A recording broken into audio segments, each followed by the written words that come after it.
Dear student, good morning all of you. कल तक हमने जो डिस्कस किया था वो हमने डिस्कस किया था कि विद्युत धारा होती क्या है, इसका मात्रा क्या होता है, विद्युत धारा को किसमें मापा जाता है, विद्युत धारा का फॉर्मूला क्या होता है, आवेश क्या होता है और समय क्या होता है। इन सब के बारे में हमने कल डिस्कस कर दिया था। ये हम रिवाइज कर रहे हैं क्योंकि लॉकडाउन में मैंने अपने यूट्यूब चैनल पे मैंने आप सबको सब कुछ पढ़ा भी दिया था और ये वो टाइम है जब मैं आपके साथ इन सब बातों को रिवाइज कर रहा हूँ। क्यों? क्योंकि कुछ लोग उस टाइम पे मेरे से जुड़े हुए थे, कुछ लोग मेरे से नहीं जुड़े हुए थे। कुछ लोगों को यूट्यूब चैनल का पता था, कुछ लोगों को नहीं पता था। इस वजह से स्कूल के यूट्यूब चैनल के माध्यम से शायद सभी बच्चे इस चैनल के माध्यम से हम लोगों से जुड़े हुए हैं। इस वजह से हम लोग आपको दोबारा से वही चीज़ें दोबारा से रिपीट कर रहे हैं ताकि आप लोगों को कोई कमी ना रह जाए, ठीक है। और बोर्ड एग्जाम में जो मैं ये जो टॉपिक पढ़ा रहा हूँ, ये जो चैप्टर जो पढ़ा रहा हूँ, इस चैप्टर से 5 नंबर के क्वेश्चंस आते हैं। जो क्वेश्चंस किस प्रकार से बनेंगे, कैसे कैसे बनेंगे, इन सब के बारे में डिस्कस हम लोग करते आए हैं और करते रहेंगे, ठीक है। अब हम डिस्कस करते हैं। कल तक जो मैंने डिस्कस किया था वो विद्युत धारा के बारे में मैंने आपको बताया था। विद्युत धारा होती क्या है, तो मैंने आपको बता दिया कि विद्युत धारा होती है आवेशों के प्रवाह की दर को विद्युत धारा कहते हैं। विद्युत धारा को आप आई से डिनोट करते हैं। विद्युत धारा का मात्रक एम्पियर होता है। आवेश को आप क्यू से डिनोट करते हैं। आवेश का मात्रक कूलाम होता है।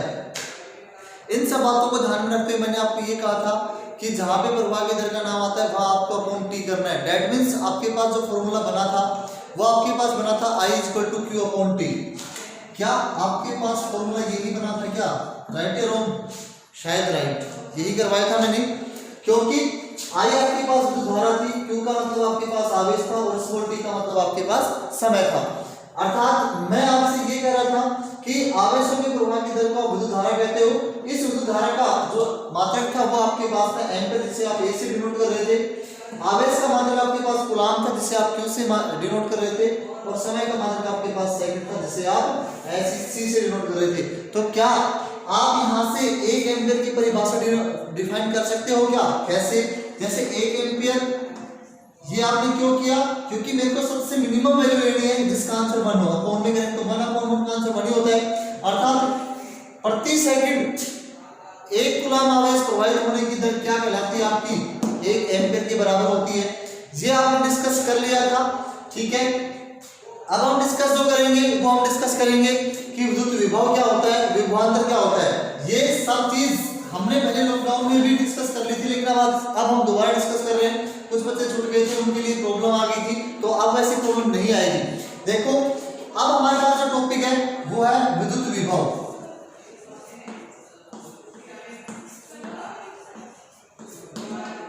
और दूसरा टॉपिक हम पढ़ाएंगे विभवांतर।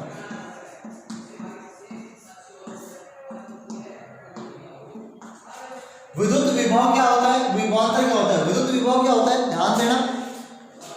अनंत से एकांक धनावेश को विद्युत क्षेत्र के किसी एक बिंदु तक ले जाने में किया गया कार्य क्या कहलाता है? आपका बेटा विद्युत विभव कहलाता है। दोबारा ध्यान देना, विद्युत विभव को आप कैपिटल V से ही डिनोट करते हो और विभवांतर को भी आप कैपिटल V से डिनोट करते हो। बट अंतर क्या है? विद्युत विभव की जब आप बात करते हो तो विद्युत विभव में आपको लिखना है अनंत से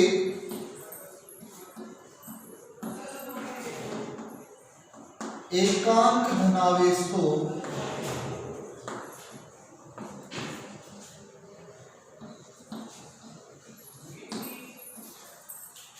विद्युत क्षेत्र के किसी एक बिंदु तक ले जाने में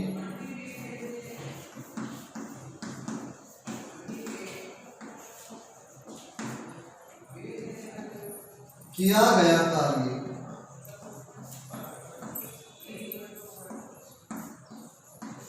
विद्युत विभव कहलाता है।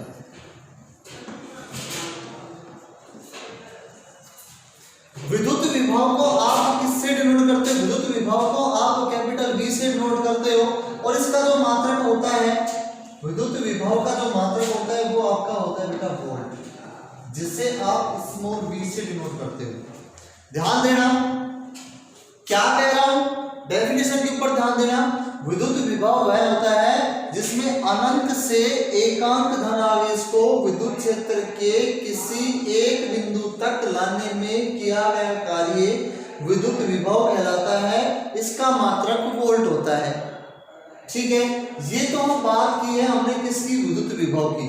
अब यदि मैं विभवांतर की बात करूं तो मैं क्या लिखूंगा कि एकांक धनावेश को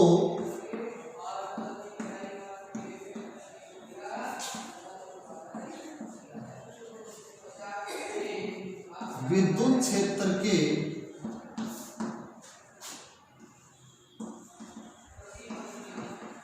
किसी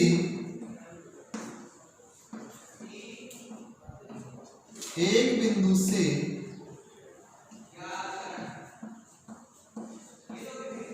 दूसरे बिंदु तक ले जाने में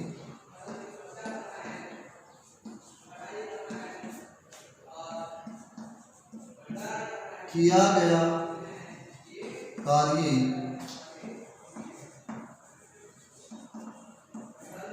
विभवांतर कहलाता है। इसका जो मात्रक होता है वो भी क्या होता है बेटा, वोल्ट ही होता है, जिसे स्मॉल v से डिनोट किया जाता है। ध्यान देना दोनों डेफिनेशन में अंतर क्या है। विद्युत विभव तो वह होता है जो अनंत से एकांक धन आवेश को विद्युत क्षेत्र के किसी एक बिंदु तक ले जाने में किया गया कार्य विद्युत विभव कहलाता है। इसका मात्रक वोल्ट होता है, जिसे स्मॉल v से डिनोट किया जाता है। अब विभवांतर की बात करें कि विभवांतर एकांक धनावेश को विद्युत क्षेत्र के किसी एक बिंदु से दूसरे बिंदु तक ले जाने में किया गया कार्य विभवांतर कहलाता है। इसका मात्रक भी क्या होता है, आपका वोल्ट ही होता है। अब अंतर कहाँ आया, इसमें जो एकांक धनावेश को आप लेके आ रहे थे कहां से, अनंत से, ठीक है, और इसमें एकांक धनावेश को आप ऑलरेडी आपका एकांक धनावेश रखा हुआ है किसके अंदर, विद्युत क्षेत्र के अंदर, ठीक है। तो अगर मैं इसको डायग्राम के थ्रू में अगर आपको बताऊं तो मान लीजिए आप इन्फिनिटी आपका ये है, अनंत आपका ये है, ये आपका ये आपका विद्युत क्षेत्र है। यहाँ पे आपका एकांक का मतलब एकांक का मतलब क्या है, एक, और आवेश का मतलब क्यू, और धन का मतलब प्लस।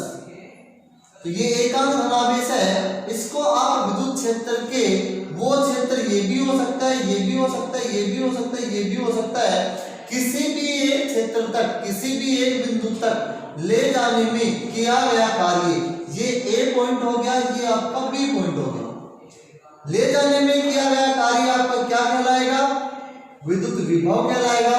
अब यदि मैं बात करता हूं विभवांतर की तो वो क्या होगा कि मान लीजिए ये आपके पास विद्युत क्षेत्र है, इसमें एक पॉइंट ये है, ये ए पॉइंट है जिसके ऊपर प्लस धनावेश रखा गया है। ए पॉइंट से बी पॉइंट तक वो पॉइंट ये भी हो सकता है, ये भी हो सकता है, ये भी हो सकता है, ये भी हो सकता है। मान लीजिए वो पॉइंट हमारा ये है, तो इस पॉइंट तक एकांक धनावेश को ले जाने में क्या, ये क्या है आपका विद्युत क्षेत्र है, क्या है आपका ये विद्युत क्षेत्र है। इस विद्युत क्षेत्र में एकांक धनावेश को एक बिंदु से दूसरे बिंदु तक ले जाने में किया गया जो कार्य है वो किसके बराबर है, आपका विभवांतर के बराबर है। अर्थात मैं ये कहूं कि आपका इस पॉइंट के ऊपर विभवांतर हम मान लेते हैं, हमारे इस पॉइंट के ऊपर विभवांतर VA है और इस पॉइंट के ऊपर विभवांतर है हमारा VB।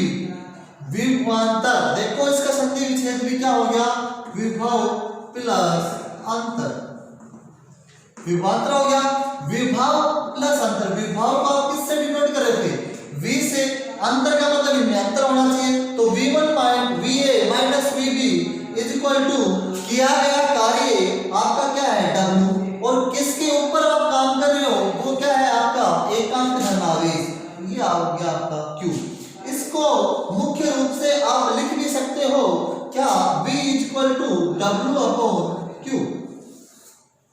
ठीक है। यदि मैं यहाँ से W की वैल्यू फाइंड आउट करता हूँ तो मेरे पास यहाँ पे W इक्वल टू हो जाएगा, W इक्वल टू, देखो हमारे पास V equal to W upon Q है। अगर मैं इसको क्रॉस मल्टीप्लाई करता हूँ तो यहाँ V के नीचे कोई नहीं, डेट मींस क्या है 1। इस W को 1 से मल्टीप्लाई करूंगा और V को Q से मल्टीप्लाई करूंगा तो W को 1 से किया तो W, V को Q से किया तो VQ। तो आपके पास नया फॉर्मूला बना, वो क्या बना, W इक्वल टू VQ। ठीक है, यहां तक शायद सभी को समझ में आ गया होगा। अब हम डिस्कस करते हैं कुछ न्यूमेरिकल प्रॉब्लम्स की जो कि हमारे यहाँ बोर्ड एग्जाम में पूछी जाती हैं। वो है क्या, मान लीजिए हमारे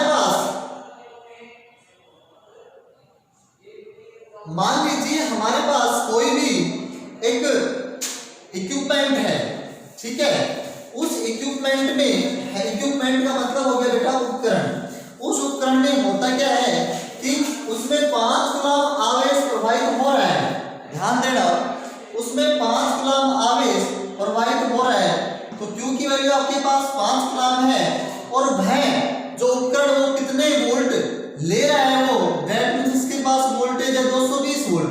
आपसे पूछ रहा है कि उसमें किए गए कार्य का मान ज्ञात कीजिए। तो W इक्वल टू आपका फॉर्मूला होता है W equal to V into Q। तो W इक्वल टू V की वैल्यू आपके पास 120 है, Q की वैल्यू आपके पास 5 है। ये आपके पास आ गया W की वैल्यू क्या, इतने जूल। अब देखो जूल कहां से आया, ध्यान देना, V equal to W upon Q आपने लिखा है। तो ये आपके पास क्या है, विभवांतर। विभवांतर का मात्रक मैंने आपको बताया था क्या होता है, वोल्ट इज इक्वल टू, ये क्या है, कार्य। कार्य का मात्रक होता है बेटा जूल। और ये क्या है, आवेश। आवेश का मात्रक होता है बेटा क्या, कूलम। ठीक है, तो यहां से ये वोल्ट है। अब यदि मैं यहां से 1 वोल्ट की परिभाषा निकालना चाहूं तो मैं क्या निकालूंगा, 1 volt is equal to 1J upon 1C। अर्थात 1 कूलम आवेश को प्रवाहित होने के लिए 1 वोल्ट विभवांतर की आवश्यकता होती है या 1 जूल कार्य करना पड़ता है, जो किसके बराबर होता है, 1 वोल्ट विभवांतर के बराबर होता है। एक देखो आपकी डेफिनेशन क्या थी, आपकी डेफिनेशन ये थी कि एकांक धनावेश को विद्युत क्षेत्र के एक बिंदु से दूसरे बिंदु तक ले जाने में किया गया कार्य विभवांतर कहलाता है।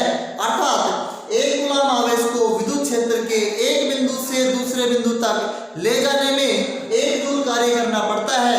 और वो 1 जूल जो कार्य होता है वो किसके बराबर होता है, 1 वोल्ट विभवांतर के बराबर होता है। ये आपकी डेफिनेशन हो गई किसकी, 1 वोल्ट की। जब 1 वोल्ट की डेफिनेशन आपके पास ये हो गई तो आपको ये मैंने ये भी बता दिया कि विभवांतर को आप वोल्ट से डिनोट करते हो, कार्य को आप जूल से डिनोट करते हो और आवेश को आप कूलम से डिनोट करते हो। ये इनके क्या है, मात्रक। अर्थात जो हमारा क्वेश्चन था वो यही तो था कि मान लीजिए आपके पास कोई भी इक्विपमेंट है, उसके अंदर 5 कूलम आवेश आपको प्रवाहित हो रहा है और वह इक्विपमेंट 120 वोल्टेज स्रोत से जुड़ा हुआ है, तो उसमें किए गए कार्य का मान ज्ञात कीजिए। जब आपके पास ये क्वेश्चन था तो आपको ये पता है कि हमारे पास विभवांतर का formula V equal to W upon Q होता है। यहाँ से हमने W का जो W का जो फॉर्मूला था वो हमने निकाला। तो V के नीचे कुछ भी नहीं है, डेट मींस के नीचे कौन है, 1 है। W को 1 से मल्टीप्लाई किया और V को Q से मल्टीप्लाई किया। W को 1 से करेंगे तो आपके पास W आया, V को Q से किया तो आपके पास VQ आया। ये आपके पास क्या हो गया, आंसर हो गया। अब मान लीजिए आपके पास दूसरा क्वेश्चन ये है कि आपको 5 कूलम आवेश किसी भी उपकरण के अंदर प्रवाहित हो रहा है, यदि उसके अंदर आपको 600 जूल कार्य करना पड़ रहा है, तो वो आपसे ये पूछ रहा है कि तो बताइए कि आपका जो स्रोत है वो कितने वोल्टेज से जुड़ा हुआ है। सुनना क्वेश्चन दोबारा से। मान लीजिए आपके पास कोई भी इक्विपमेंट है, कोई भी उपकरण है, यदि वह 5 कूलम आवेश प्रवाहित कर रहा है, क्योंकि वैल्यू आपके पास 5 कूलम है, और वो ये कह दे कि 5 कूलम आवेश प्रवाहित होने में 600 जूल कार्य करना पड़ता है, और आपसे ये पूछ ले कि तो बताइए कि आप वो जो स्रोत है वो कितने वोल्ट से जोड़ रखा है, दैट मींस आपका विभवांतर कितना है। तो V की वैल्यू अगर आपसे वो पूछ ले तो आप क्या करोगे, V इक्वल टू आपको ये पता है कि V इक्वल टू होता है W अपॉन Q। अर्थात W की वैल्यू आपके पास होगी बेटा 600 और Q की वैल्यू होगी आपके पास 5। तो ये अगर इसको काटोगे तो आपके पास 120 वोल्टेज आएगी। ठीक है, तो V की वैल्यू होगी आपके पास 120 वोल्ट। ठीक है, ये दो क्वेश्चन हो गए आपके पास। अब तीसरा जो क्वेश्चन है जो कल हमने नहीं करवाया था, आज उस टॉपिक के ऊपर अगर हम क्वेश्चन करवाते हैं तो आपके पास क्वेश्चन है कि 0.5 एम्पियर किसी भी चालक कार में विद्युत धारा बह रही है। ध्यान देना, आपका फॉर्मूला था I equal to Q upon T। ठीक है, I equal to Q upon T था। तो आप ये ध्यान देना कि जो आपके पास किसी भी चालक कार में प्रवाहित धारा का मान आपके पास दे दिया आपको 0.5 एम्पियर। ये किसकी वैल्यू हो गई आपके पास? I की वैल्यू हो गई। और कितने समय तक प्रवाहित हो रही है विद्युत धारा? मान लीजिए 2 सेकंड तक प्रवाहित हो रही है। तो आपसे पूछ रहा है कि उत्पन्न आवेश का मान ज्ञात कीजिए। तो आपको ध्यान देना है I equal to Q upon T, आपने कल फॉर्मूला पढ़ा था, अपॉन 1 क्रॉस मल्टीप्लाई करोगे तो Q की वैल्यू हो गई आपके पास I इंटू T। जब आपके पास Q की वैल्यू I इंटू T हो गई तो I की वैल्यू आपके पास है 0.5 और T की वैल्यू है आपके पास 2। तो आपके पास आंसर आ गया 1.0। तो Q की वैल्यू हो गई आपके पास Q इक्वल टू 1 कूलम। ठीक है, ये क्वेश्चन। दूसरा क्वेश्चन क्या है? मान लीजिए आपके पास I की वैल्यू इसने दे दी, मान लीजिए 10 एम्पियर। ठीक है, ये क्वेश्चन नंबर सेकंड। I की वैल्यू आपके पास 10 एम्पियर है और आपसे पूछ रहा है नंबर ऑफ इलेक्ट्रॉन ज्ञात कीजिए और T की वैल्यू आपने उसने आपको दे दी कि आपके पास है 2 सेकंड। ध्यान देना, नंबर ऑफ इलेक्ट्रॉन पूछ रहा है। मैंने इसका एक फॉर्मूला और बताया था आपको कि I इक्वल टू होता है बेटा NE अपॉन T। N बताया था मैंने आपको, नंबर ऑफ E का मतलब क्या था? इलेक्ट्रॉन था। तो I की वैल्यू आपके पास 10, N की वैल्यू आपको फाइंड आउट करनी है। अर्थात मैंने आपको ये भी बताया था कि इलेक्ट्रॉन के ऊपर आवेश का मान होता है 1.6 into 10 to power minus 19 coulomb. किसकी वैल्यू है ये आपके पास? इलेक्ट्रॉन के ऊपर आवेश का मान है। तो ध्यान देना, यहाँ पे 1.6 इंटू 10 टू पावर माइनस 19 रखोगे, अपॉन क्या करना है आपको? 2 करना है। जब आप यहाँ पे अपॉन 2 करोगे, इसको क्रॉस मल्टीप्लाई करोगे तो आपके पास n into 1.6 into 10 to power minus 19 is equal to 20 हो गया ये आपके पास। अब देखो, यहां से अगर n निकालोगे तो यदि आप यहां से n निकालोगे तो 10 into 2 upon 1.6 into 10 to power minus 19। ठीक है, ये पॉइंट यहां से हटेगा तो यहां पे क्या लग जाएगा? 0 लग जाएगा। ये देखो 4 चौक 16, 25 बार कट जाएगा क्योंकि 100 हो जाएंगे। ठीक है, ये 2 हो गया और आपके पास आ जाना चाहिए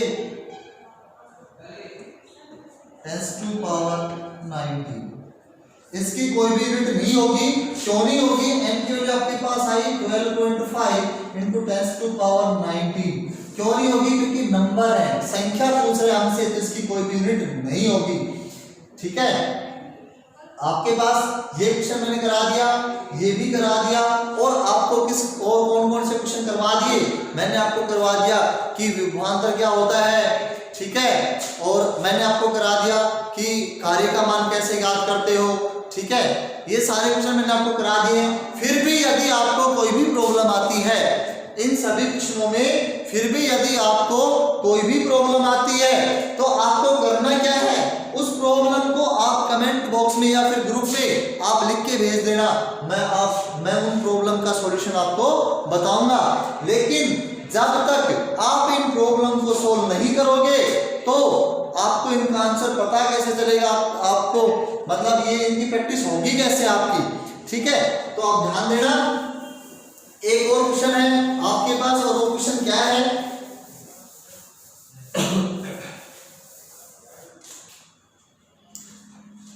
मान लीजिए आपके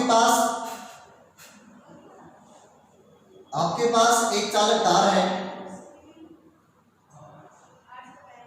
और चालक तार, इन दोनों जो मैंने आज जो फॉर्मूले पढ़ाए उन दोनों का मिक्स से क्वेश्चन दे रहा हूं। I equal to Q upon T पे और V equal to W upon Q पे। ठीक है, ध्यान देना, यदि आपके पास कोई भी चालक तार है और वह चालक तार 5 कूलम या 10 कूलम आवेश उस चालक तार में प्रवाहित हो रहा है, जब 10 कूलम आवेश उसके अंदर प्रवाहित हो रहा है और उसमें कार्य का मान आपके पास 100 जूल है, तो आपको वो पूछ रहा है कि विभवांतर क्या है। क्या पूछ रहा है? उसका विभवांतर क्या है। जब वो आपसे विभवांतर की बात करता है तो आपको निकालना कैसे है कि V इक्वल टू, आपसे पूछ रहा है तो आपको निकालना V इक्वल टू W/Q होता ही है। W की वैल्यू 100, Q की वैल्यू 10, आपके पास आ गया 10 वोल्ट। ये आपके पास V की वैल्यू जब आपके पास 10 वोल्ट आ गई तो आपको जब मैं ओम का नियम पढ़ाऊंगा तो मैं आपको एक संबंध बताऊंगा V और I के बीच में, V और R के बीच में है क्या। ये ओम के नियम में ये वही विभवांतर रहेगा, ये वही धारा रहेगी, लेकिन इसका नाम क्या आ जाएगा आपके पास? प्रतिरोध। ये एक स्थिरांक होगा। इस प्रतिरोध की डेफिनेशन हम कल बताएंगे। आज की वीडियो में हमारा इतना ही है, कल फिर मिलते हैं लाइव क्लास में। Thank you.